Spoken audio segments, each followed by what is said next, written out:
I keep saying prepping isn't just about having the best gear or having the most toys at your disposal. Many people forget the aspects that will actually determine how you fare with limited or no support. 2020 was an eye-opener for me, and not in the usual ways. We can argue government overreach, what was planned, and other tidbits that can get the mind working in overtime, but this isn't about any of that. The complete failure of recognizing that the most basic outlooks of the past enabled humans to survive and thrive in austere environments. People created cities in deserts by bending the water that flowed through the landscape. People had the fortitude to survive in frozen tundras, the will and the strength to go on in the face of total annihilation.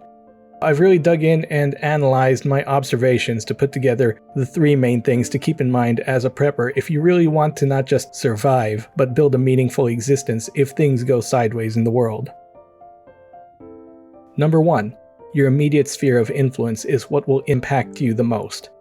You have the ability to see what's happening everywhere all at once if you choose to do so. But do you know if there are any shipping delays in your area? Areas of Maine were recently on lockdown because of one lunatic. Are you prepared to ride out a similar situation? Does your family trust you completely to get them through hard times? Do they think you're paranoid? Did you take a packing list from someone that lives in the desert and incorporate their exact loadout while you live in the Pacific Northwest? When the cost of fuel goes up, people get angry, and we should. We should be paying attention to what's happening. Have you budgeted enough money to allocate to your needs? Understanding your local challenges, people, and the needs of you and your loved ones are part of your immediate sphere of influence. You might not be able to change your neighbor, but you can definitely know if they're part of the local gang if you pay attention. Do you have a neighbor that might be growing crops? Offer to help or trade things you might be growing. Agree to cooperation early. Does your kid think you're a little crazy thinking about emergencies that may not happen? Try to organize the things that would help you stay prepared as part of normal daily routines and background activities. It's as simple as keeping a pantry fully stocked with a little bit of extra and not waiting until the cupboard is dry before you go shopping. Buying an extra can or 2 of things you normally eat so there's more on hand do amazing things with perception. Looking around at the events shaping the world and even other areas of the nation can be concerning, but if you aren't actively conducting an area study, and then determining what your area is most at risk for, who the key players and groups are, and how your family and network and neighborhood view you and your ideas, then it doesn't matter if the balloon goes up tomorrow. You're still effectively a one-man show with no external support or network to speak of, even if you've got all the toys. Number 2. Nostalgia in excess is the death of progress. Part of this wave of nostalgia in all the spaces where prepping involved, like the tactical space and homesteading, comes out of the recoil from being hyper-focused on the news we're fed today. It's always the end of the world. Putin will use nukes. The Chinese might invade Taiwan. You work all day and you make just enough money to keep a roof overhead and your belly fed, and not much else. You want to return to a time when you had the world figured out and things made sense. Usually this desire to return to better days shows up in times of emotional and physical turmoil. Trials and tribulations bring a desire to return to the world we knew, when things were simple and life was less complicated. This is best exemplified by examining the window into the psyche of the people, their social media posts. We have seen a wave of retro-inspired shows and merchandise that recall the 80s and 90s instead of the 60s and 70s as millennials take control of the American cultural landscape. But you have to remember they weren't the good old days to you back then either, because you didn't know what was going to happen. You have that luxury to examine and understand life now because you're turning to a distorted memory. To classify Generation X or even millennials as a monolith of permanent childishness is also a gross oversimplification and blind spot into understanding where our culture is heading. Millennials with military backgrounds experience the longest state of national level conflict, longer than any previous generation. Even in the thin slice of the combat arms demographic, we still see posts talking about how people had wished they took more pictures with the boys on deployment. More pictures with friends no longer among us. This feeling extends to this generation as a whole. Considering the volume of visual media we're bombarded with, it's become how we communicate.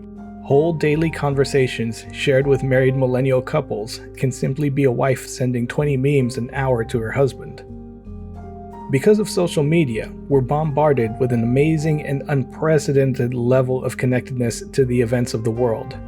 Photos and videos of events in the Middle East that used to take weeks to reach Los Angeles now take 32 seconds to arrive in the palm of a person's hand. Rising inflation, stagnated wages, weakened bodies due to years of desk work and unhealthy but cheap food, news of trade wars and physical wars, cultural confusion stemming from hostile state-sponsored actors and social media echo chambers. It's all so much to take in. You can see why millennials, when speaking about the so-called good old days, are speaking mostly about the time frame shortly before 9/11 up to roughly Occupy Wall Street. Occupy Wall Street marked a turning point in media, especially social media. So what does this have to do with prepping? A whole lot, actually. You have to understand the world at large, the direction it veered towards, and how to identify any potential echo chambers you may have fallen into. It's actually a very difficult process because people tend to go with sources of information that confirm their own biases and life experiences. Take for example a person from 1823. If they were transported to our time, they would think it's a wondrous world where tetanus and pneumonia are no longer a death sentence. Food comes out of little unmanned stores in a hallway at the press of a button. There's time in the day, if not for some people an entire day, to watch movies or a TV series that's essentially about other people living their fantastic lives. We have the ability to escape our own. Compare that to people of our own time who would unironically say, we're living in the worst time to be alive. We have different challenges, yes. The world has always been hard. Most preppers know this, but for many, instead of taking an approach that looks forward completely, there's a romanticization of a simpler time that never truly existed. Nostalgia is soothing and calms anxieties. This leads to constant focus of the past and takes away attention from what a person can actively do about their present situation. And this next one may be harsh, but it's true. Number 3. Praying for a collapse in order to prove your point is praying for failure, meaning you are a failure. Prepping is insurance against future calamity. Every person in America should be at least prepared to weather a 2-week period of total disruption at a minimum, tailored to the issues that may arise in their local areas. Rural considerations may mean a more extensive list due to weather prohibiting travel to the nearest store that's 50 minutes away on a good day. An urban plan should take service interruption or acts of extreme violence into consideration. On a longer time frame, proper preparation also means raising children with your values as well as how to navigate and interpret the information they will unavoidably come across. Is it the end of the world as we know it, or just a hacker's hoax?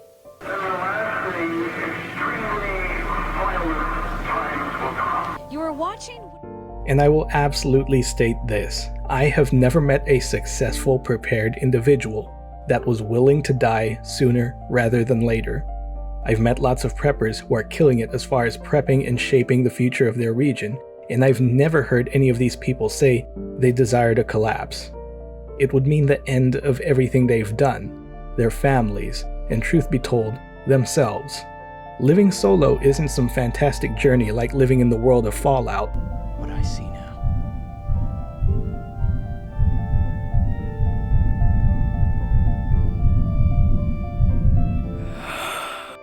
There are so many things that can kill a man at his base state that for the longest time, as long as a person could reproduce and create a replacement, that was it. That was the main milestone. Everything else was a bonus. Lots of people who wish the world to end find dissatisfaction in connecting with others, are in massive amounts of debt, or have relationships that have soured. Of course, some have dear loved ones that are now dead. I get their viewpoint, but it's an unfinished one. The key here is resiliency. After every setback or dark period of time, there will be hope, and I do hope many people who hold this bleak view will find their reason to live again, because that's what it boils down to. Ultimately, that's not up to me. That's up to the individual to be greater than the sum of their parts. Many people didn't find success until after their 50s and 60s. and the success is defined by what they've wanted out of life. The point is that we have too many in the collective prepping, homesteading, and tactical space who assume that this doomer route would clear the way for stronger men. Here's a challenge. If they are strong enough to shape a post-apocalyptic world into one where they see themselves held in high regard as an example to emulate, why don't you attempt it now? That would show actual strength and will. Everyone should recognize prepping begins the moment you tell yourself it's an ongoing activity, not when you buy your first doodad or bag of rice. That is a small component of it. Being prepared means being an active participant in creating a better and more resilient world, and like a phalanx, your shield and spear protect you and the person to your left and your right. If everyone took care of themselves, and the ones next to them, the line takes care of each other. Everyone would be in a state of prepared readiness to face any challenge or adversary head-on. Now isn't the time to focus on nostalgia or look back hoping for a return to a world that's behind us now. The spirit of the previous age is gone.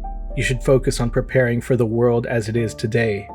Be knowledgeable and keep up to date. Stop trying to put pieces of yourself in the past. You have a future to mold. Idealizing the past will only make the present seem worse than it actually is.